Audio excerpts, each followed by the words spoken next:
Mr. Badrinaran, when we talk about appeasement, a general impression of many of the people in the audience would be having that a particular community is benefiting from it, and that is why it is called some kind of appeasement. But in light of what was mentioned by the Sachar Committee report, that if you talk about the minorities and largest minority being Muslims of India, their socio-economic indicators have fallen way behind the scheduled caste and scheduled tribe. How do you reconcile these two concepts, this politics of appeasement and the ground, so to say, the ground reality of very poor socio-economic indicators of the largest minority, that being Muslims?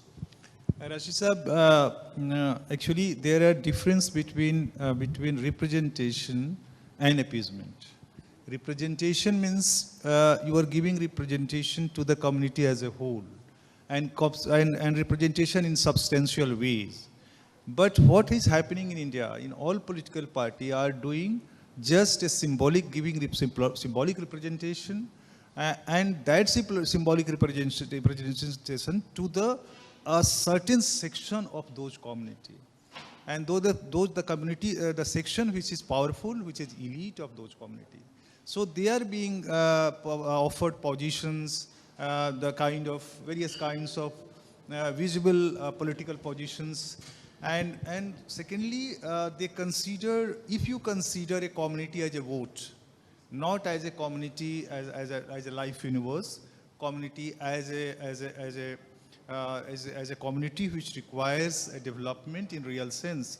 So in India, what is happening and what happened after freedom, that we consider this minority community as a vote bank. And to do vote bank, to evolve them as a vote bank, we do various kinds of symbolic politics. And in that process, the real substantial development of the community is goes to backward, to the back side of the developmental story. And that is happening in India. So this entire minority community, either Muslims or Christians or whatever, or especially Muslims, you have talked about the Sachar Committee report.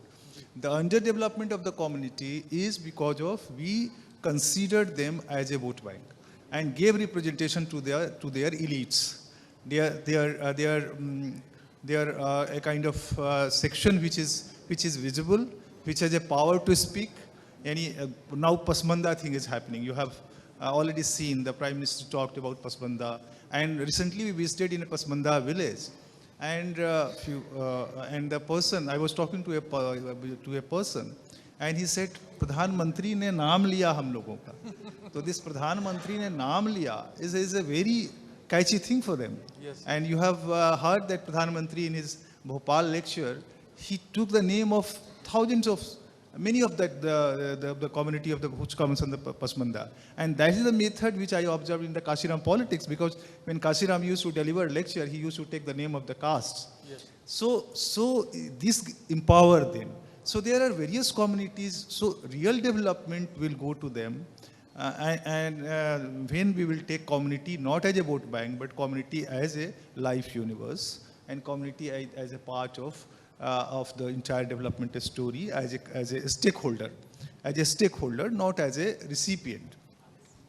And here what is happening in India, that's why the entire inclusion, entire representation is turning as appeasement, because we are treating them as a vote bank.